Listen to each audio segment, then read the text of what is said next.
ታዛ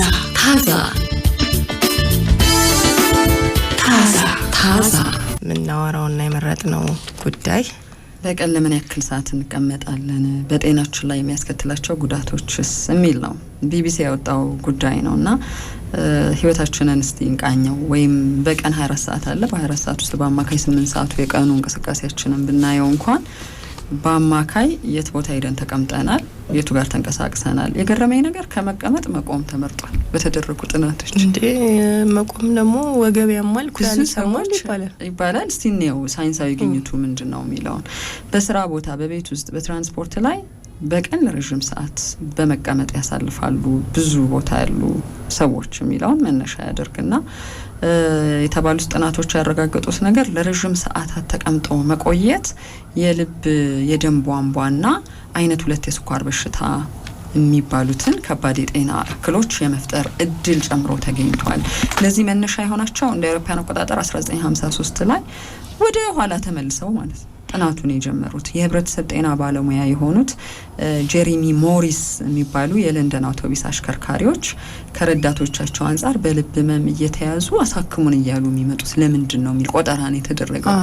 የህክምና ዶክመንት አለን አይደል? ተቀጥረን በምንሰራበት ቦታ አብላጫዎቹ ሰራተኞች ምን አመመኝ እያሉ ነው እየታከሙ ያሉት። አሁን የጤና መድን ዋስትና የሚያሰጡበት ሲስተም ካለ ተቋማት መለየት አለባቸው የሚለውና እንድናይ ያደርጋል። ተመሳሳይ ጃፓን ውስጥ ያየሁትም ነገር ሬሾዎች ይወጣሉ። እዚህ ተቋም ውስጥ የሚሰሩ ሰዎች አብላጫውን ሰዓት ቁጭ የሚሉ ናቸው።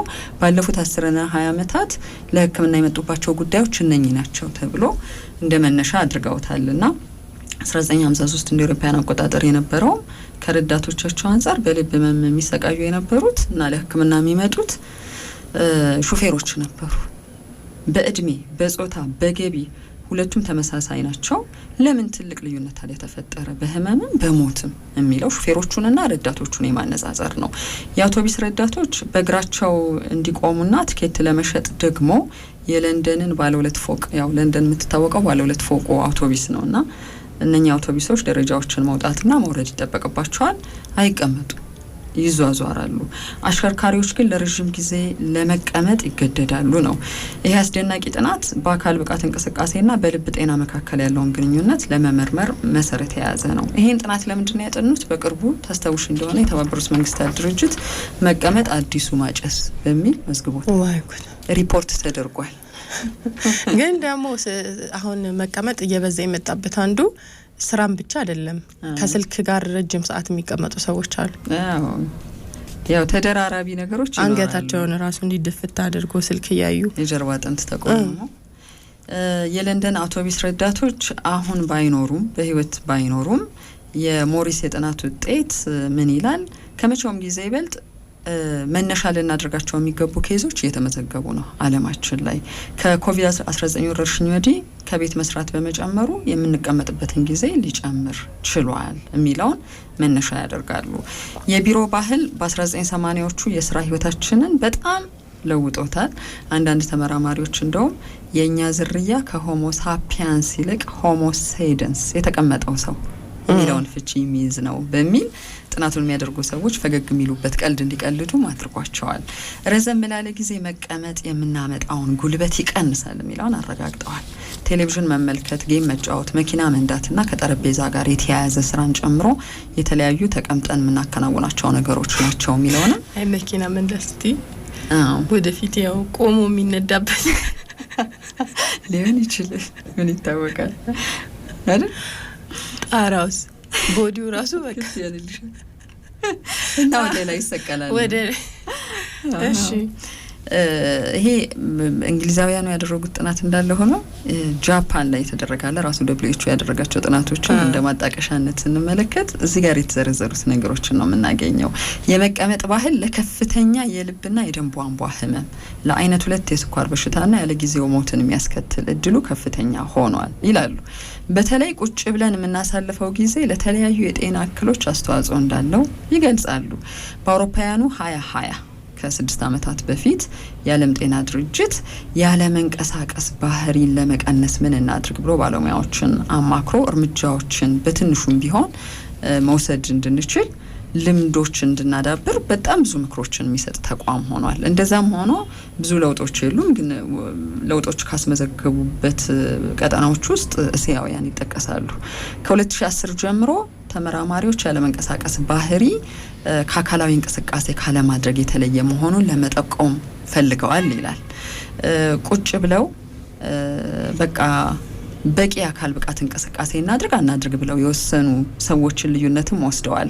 ይሄን ማድረግም ይችላሉ። ነገር ግን በቂ አካል ብቃት እንቅስቃሴ ለማያደርጉ ሰዎች አደጋው ስጋት ይጨምራል ይልና አንድ የተመለከትኩት ቪዲዮ አንድ የቴክኖሎጂ ካምፓኒ ላይ ቅድም ያልሹ ላፕቶፕ አለ ዲጂታል የሆኑ መሳሪያዎችን አፍጥጠው ለረጅም ሰዓት የሚሰሩበት ቴክኖሎጂ ውስጥ ያሉ ሰዎች ናቸው።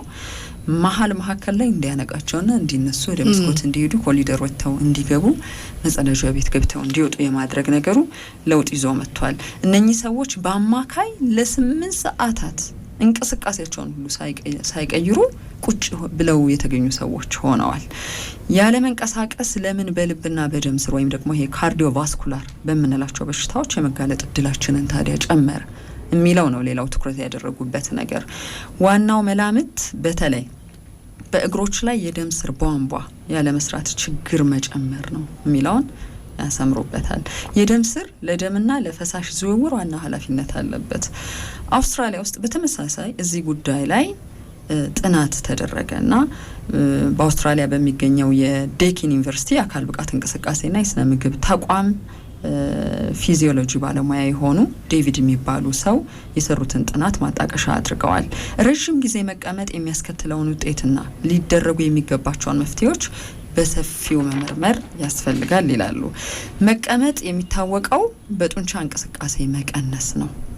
ወንበር ላይ ከሆንኩ ወንበሩ ኃላፊነቱን ሁሉ ይወስዳል ብለዋል እኚህ ተመራማሪ። የጡንቻ እንቅስቃሴ መቀነስ ዝቅተኛ የሜታቦሊክ ፍላጎትና የስበት ኃይሎች ጥምር ውጤት ነው የሚለውን ያስቀምጣሉ። ወደ እግር ጡንቻዎች አካባቢ ያለውን የደም ፍሰትም ይቀንሳል። ይሄም ጡንቻዎች ውስጥ ደም እንዲሰባሰብ ያደርጋል። ብዙውን ጊዜ እግሮቹን በማጠፍ መቀመጥ የደም ፍሰትን ሊቀንስ ይችላል የሚለውን እንደ ፊዚዮሎጂ ሙያተኛነታቸው አስቀምጠዋል።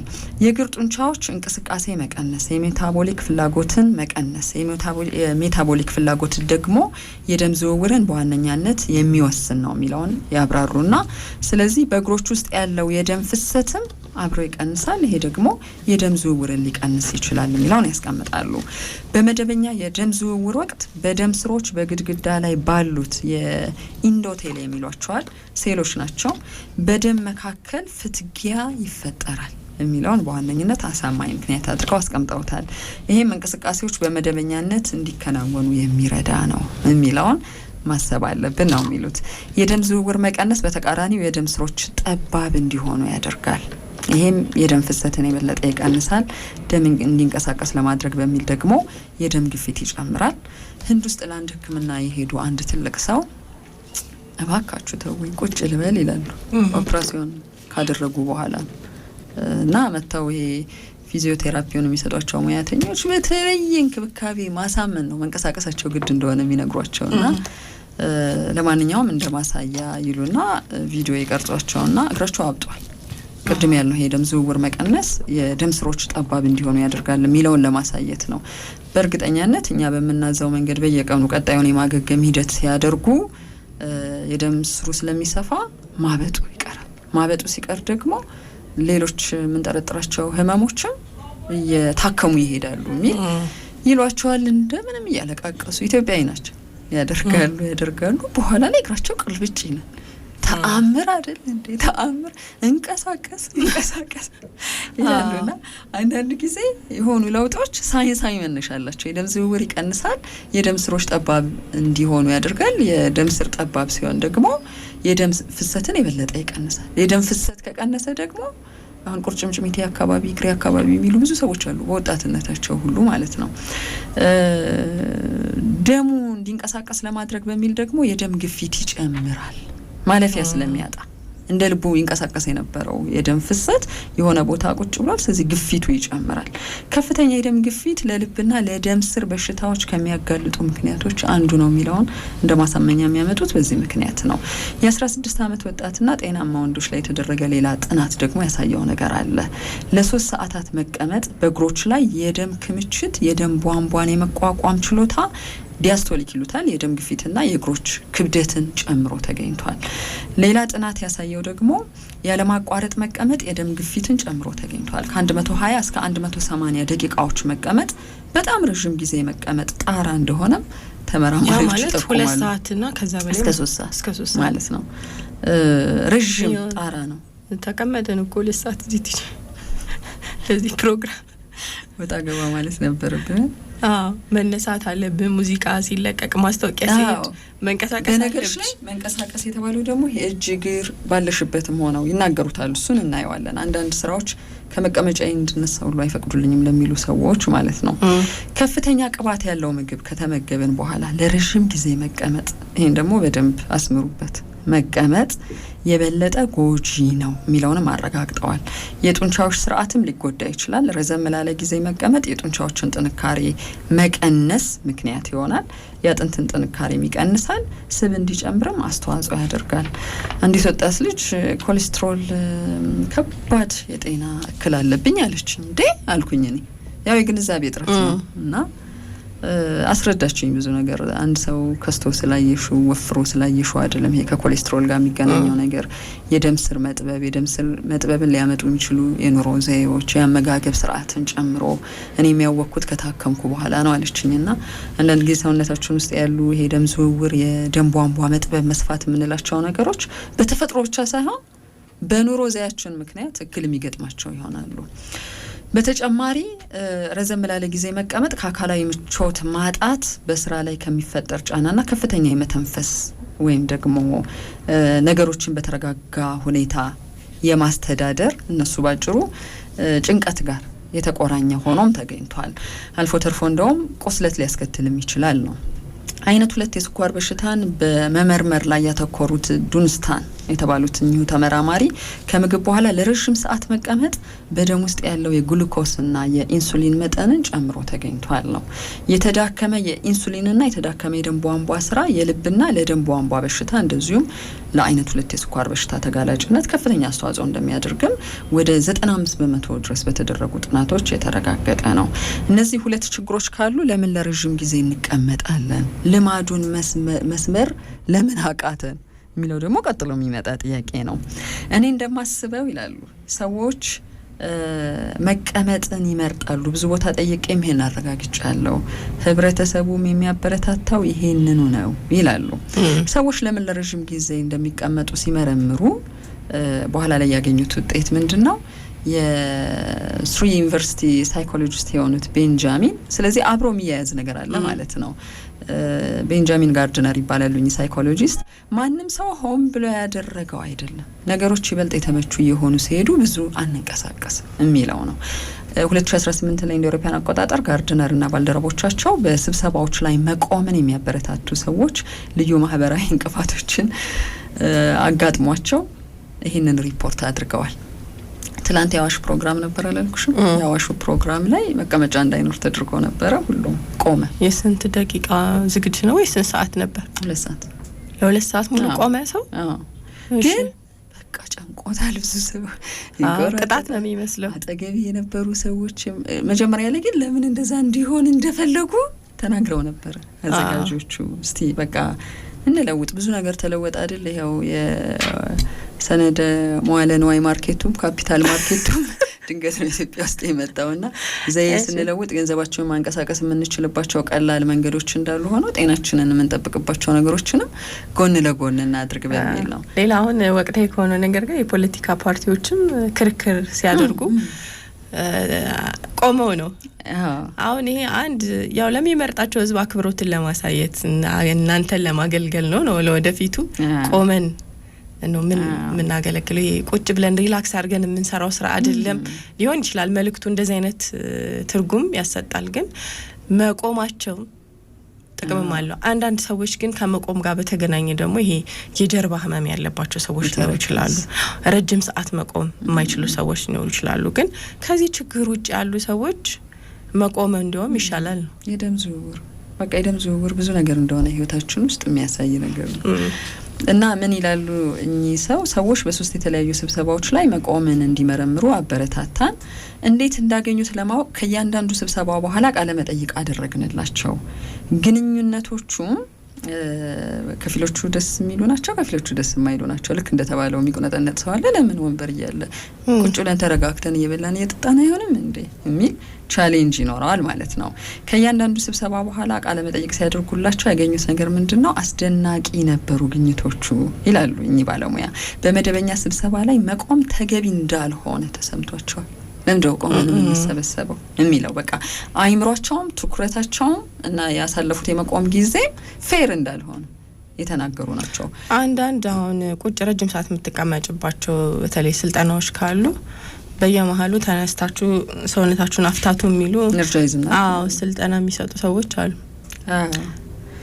ፓርላማ ውስጥ ግን ቆመን እናወራ አይባልም መቼም። መሀል ላይ ብሬክ ነው የምታደርጊው። የሆነ የመንቀሳቀሻ ረፍት ያስፈልጋል። ሌሎቹ እንደ መፍትሄ የሚቀርቡት ደግሞ የስራ ቦታዎች ላይ ከቁመት ጋር የሚስተካከሉ በመቆም ለመስራት የሚያስችሉ ወንበሮችና የእግር ማስቀመጫ መጠቀም የደም ፍሰትን ይጨምራል የሚል ነው። ወንበሮቻችንን ራሱ ረጅም ሰዓት የሚቀመጡ ሰዎች ካሉ ሙሉ ክብደትሽንና ይሄ እንቅ ብለሽ ለታችኛው የሰውነት ክፍል ጫና የሚፈጥር ቅድም እንዳልነው ብለድ ፕሬሸርሽን ማምጣት የሚችል አይነት ወንበር ነው ወይስ ለቀቅ ብለሽ ብቀመጥም የደም ዝውውሩ ጥሩ ነው ቧንቧው እየሰራ ነው እንድንል የሚያደርግ ነው ወይ የሚለውንም አግኝተዋል። ደጋግሞ ከወንበር መነሳትና ቀላል የእግር ጉዞ ማድረግ ወይም ደረጃዎችን መውጣትና መውረድ ግን ጠቃሚው በዚህ ዘመን የተመከረው ነገር ነው። በእጅ ወይም በሌላ አካል ላይ የሚጠለቁ ቴክኖሎጂዎችም እንደዚሁ ይፋ ተደርገው እየተሰራባቸው ነው። ብዙ ሀገራት ላይ አክስሌሮሜትርስ ይባላሉ። የሚጠለቁ ናቸው ሰውነት ላይ እንደ ወገብም እንደ ትከሻ ላይም እጅ ላይም በሰዓት እግር ላይም ሊደረጉ ይችላሉ። የ4 ሰዓታት የግላዊ ባህሪያትን ማለትም የመቀመጥ፣ የመቆም፣ የመኝታና የአካል ብቃት እንቅስቃሴን በተመለከተ መረጃ የሚሰጡ ናቸው። መሳሪያዎቹ በጣም ረጅም ጊዜ በተቀመጥን ቁጥር ተነሳ ተነሺ ብለው የሚያስታውሱ ናቸው። ብለድ ፕሬሸሩ ከፍ እያለ ሲመጣና ቧንቧ እየጠበበ ሲመጣ ሴንስ የሚያደርጉ ናቸው እና በተቀመጠን ቁጥር መነሳት እንዳለብን ያስታውሳሉ። ቴክኖሎጂው ግን የጎንዮሽ ጉዳትም አለው። ምክንያቱም አንዳንዶች በመልእክቱ ሊበሳጩ ወይም ሊነኩ ይችላሉ። ብዙ ጥናቶች ላይ አውልቀው ጥለዋል። አጭቅጭቀኝ አተኩሬ እየሰራው ባለሁበት ሰዓት ብለው መናደዱ ይሻላል። ጤና መጠበቁ አይቀድም እኮ የሆነ ነገር ላይ ኢንተራፕት የሚያደርግ ቀስቀሳ የሰው ልጅ ይጠላል። አላርም ለዛ አይደል? ለምን በራሴ መንገድ ነው እኮ ማድረግ ያለብኝ ብለሽ ስለምታስቢ ነው። ግን ማድረግ ስላልቻልሽ ነው የተጠቀምሽው መሳሪያ። ስለዚህ ከባልደረቦቻቸው ጋር በተቀመጥና በቆመን ቁጥር በየመሀከሉ መንቀሳቀስን አስፈላጊ ነው የሚለውን አበረታተዋል ሙያተኞቹ። በተለይ ዝቅተኛ እንቅስቃሴ ላላቸው ግለሰቦች በየመሀሉ መቆም ብቻ ከፍተኛ የጤና ጠቀሜታ አለው ብለዋል። ሌላው የቀረበው ጥያቄ ለዊልቸር ተጠቃሚዎችና ሌሎች የመንቀሳቀስ ውስንነት ላላቸው ደግሞ ሌሎች ፓኬጆችን ይዘው መጥተዋል ማለት ነው። የተለዩ ልምዶች ጠቃሚ ሊሆኑ ይችላሉ። ለምሳሌ እጅን፣ እግርን የማንቀሳቀስ አንገትን ሰውነታችን ግንኙነት ስላለው ማለት ነው። ከወገብ ጎንበስ ቀና የማለት ራሱ ዊልቸሩን የማንቀሳቀስ እና በሌሎች ሰዎች ታግዞ ደግሞ እግራቸውንና ሰውነታቸውን ማሳጅ የማድረግ በየመሀከሉ ፊዚዮቴራፒ ምናምን ዝም ብሎ እዛው ላይ ረጅም ሰዓት ምንም ማድረግ አልችልም ብለሽ የምትታየው ችግር አይደለም። ይሄም ቢሆን ለብዙዎቻችን መቀመጥ የማይቀር የዘመናዊነት ህይወትና ስራ አካል ሊመስለን ይችላል ይላሉ ሙያተኞቹ። ነገር ግን በእለት ተዕለት እንቅስቃሴያችንና መካከል መንጠራራት፣ ለሻይ ለመጠጣት መነሳት፣ ከወገብ ጎንበስ ቀና ማድረግ፣ አንገትን ማዟዟር ከመቀመጥ ልማድ ለመላቀቅ የሚረዱ ናቸው። እንደው ቂጤ ያልተነሳን ብንል እንኳን ማለት ነው።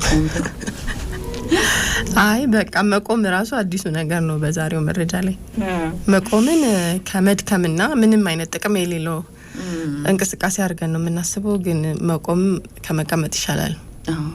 ግን ይሄ ፊዚዮሎጂያችንን የሚያሳየንን ኤአይ በደንብ ይዩት። አንዳንዴ ይገባናል አይደል?